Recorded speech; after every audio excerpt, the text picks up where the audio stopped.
Hi there, Stan the Annuity Man, America's annuity agent licensed in all 50 states. Glad you joined me about how to buy an annuity, looking at mortality credits and why that is so important. Mortality credits.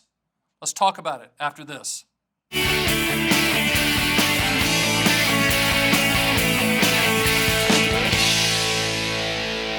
All right, I'm back. People are commenting behind the camera about my winter line of Stan the Annuity Man gear, and they're arguing, should the collar be up, should the collar be down? Does it really matter? It's the Stan the Annuity Man winter line. I mean, come on now. I can't give away where we filmed this because then people would show up. We don't want to do that. So the big question is, what's a mortality credit? Stan the Annuity Man. It's the pooling of everyone in your age group, pooling you together and your life expectancy, and you taking advantage of the pooling of that risk with all of you. Good friend of mine's name is Tom Hegna, and if you go to the Fun with Annuities YouTube channel, I have a podcast that I do every week, and Tom has been a regular guest on the Fun with Annuities podcast, and he has a great story that he tells. He tells it better than I do, so I'm going to give my southern version. So Tom, if you're watching, the credit's all you, but I'm going to give the version that you gave on my podcast. He explains mortality credits like this. There's 5 ladies, and they're all 80 years old, and they go on a road trip, and they get to the hotel, and they're sitting around drinking their really good glass of wine, probably Merlot, and they're saying to themselves, you know, let's all put $100 into this box, and then the survivor gets to keep all of it, right? So they did that, $500. The next year, they go on this trip, and unfortunately, one of their friends had passed away, but there were 4 of them sitting there, and there's still $500 in there, right? So they're all taking advantage of that $500. Next year, they go on the same trip. There's 3 of them there. There's still the $500. Now, Tom goes into the details and the percentages, but what I wanted to kind of lay out to you is that's in essence what mortality credits are all about.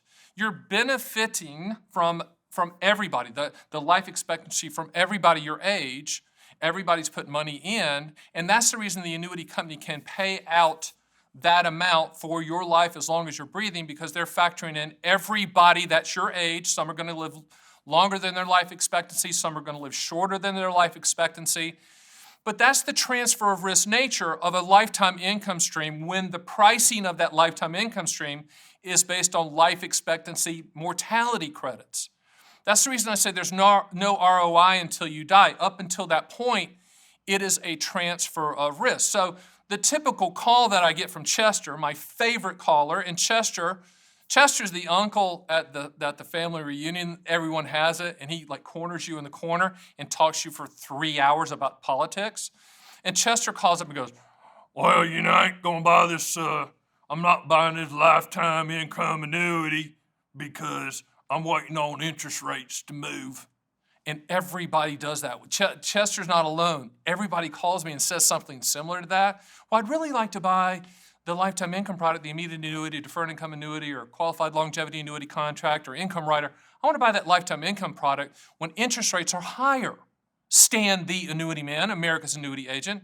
Number 1, can you tell me when those interest rates are going to be higher? The answer is no, but that's not really the good question. The good question is, does that even make sense? And the answer to that is no. Interest rates play a secondary pricing role. Mortality credits drive the pricing train. Lifetime income is driven by the life expectancy, mortality credits. That's what drives the train, the pooling of risk for people at your age and life expectancy. Now, what you have to understand with mortality credits, life expectancy, that does not equate into opportunity or market growth. When you're looking at mortality credits and life expectancy for lifetime income, you're looking at transferring risk. You're looking at making sure that contractually that income stream is going to hit your bank account every single month until you die. As long as you're breathing, that income is going to continue. Sound familiar? It should. Social Security. Social Security is the best inflation annuity on the planet. I keep telling you that because I want you to already understand that you already own an annuity, even though you might say you hate annuities, you already own one. So if you're adding to that income floor, so you have the lifetime income from your Social Security, which is the best inflation annuity on the planet, and if you don't believe that at the time of this taping next year, that increase to your Social Security should be a doozy. It should be a good one, and it's going to prove that, that is the best inflation annuity on the planet. But when you're looking at lifetime income to add to that for that income floor, and that income floor is that monthly amount that's hitting your bank account every single month, regardless of who's in office or what's happening, mortality credits drive the pricing train for lifetime income, period. So the younger you are, the lower the payment. Why? Because you have more life expectancy, which means there's going to be more payments, which means those payments are going to be lower. If you're older, then there's less life expectancy, okay? Which means there'll be fewer payments, which means the payments will be higher. Here's the call I get all the time. Should I take Social Security at 65, Stan the Annuity Man, or should I wait till 70? Not a good answer. Just bad sales pitches, as I always say. At 70, the payments are going to be higher. Why? You're right, because you're older. Should you wait to 70 or take them at 65? No good answer to that. Why? Because at 65, you're going to get payments. And if you wait to 70, you have to factor in the 60 payments that you missed to wait to 70. And how long is that going to take to make up? Remember, annuities are math. This isn't emotional. Yes, I'm emotional. Yes, I'm gregarious and happy and glass half full. I am. Because I think annuities can provide that lifestyle you're looking for, that guarantee you're looking for, that transfer of risk that you're looking for. But there's no perfect answer of when you should buy a lifetime income annuity or when you should turn on your Social Security. There's no good answer. It all comes down to your goals, period. So you need to think about, how much money do I need to add to my income floor? Should I start it now? Should I live now? Remember what I always tell people. All my clients know this. And I was on a conference call the other day with my team, and it's virtual, and everyone's all over the country because we have places all over the country. And one of my team members had a picture of a U-Haul, of a hearse pulling a U-Haul. And I always say there's no U-Hauls behind hearses. I say that for a reason. I want you to live your life. I want you to spend your money. If you ask me, should I turn on the income stream sooner than later? Unless you are popped into a higher tax bracket and that bothers you, I'm going to tell you to turn it on sooner than later. Why? Because I want you to live your life.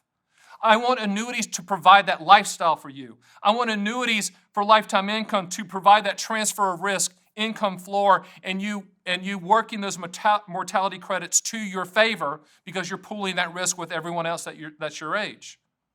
So when you talk about how to buy an annuity and you're buying an annuity for income and you're considering life expectancy and mortality credits, I think it's an opportunity. And the opportunity is you're piggybacking off all those other people that's your age to get a higher income because you're all kind of pooling that risk and transferring that risk for that income. Remember that story I told about the 5 ladies going on the trip and drinking the Merlot and putting $100 in a box? That's the way you should look at mortality credits. You're pooling the money, okay? And you're all going to benefit, period. Whether you live longer, shorter, whatever, you're going to benefit because you're going to get lifetime income. Hey, one last thing. Shout out to my friend Tom Hegna. If you don't know who that is, you need to know. Go to tomhegna.com, and I typically don't promote people like that, but he doesn't sell annuities. He's a guru of retirement planning. He likes annuities for the transfer of risk nature. He has really good examples of mortality credits in his books. One of his books is called Paychecks and Playchecks. I recommend that, but I do recommend you going to my site, and you can listen to some of the podcasts that I've done on my Fun with Annuities podcast. It's weekly, but we have the replays on my website, or you can go to the Fun with Annuities YouTube channel and watch it. I've done a couple, at the time of this taping, I've done a couple with Tom, and they're fantastic because we talk about why lifetime income annuities should be put in your portfolio and how mortality credits work. He does a great job of explaining that, and I'm going to give him credit one more time for that example of the 5 ladies drinking the wine and putting the money in the box. That's his, and I give him full credit for that. Hey, do me a favor, hit the subscribe button, and I'll see you on the next Stan the Annuity Man YouTube video.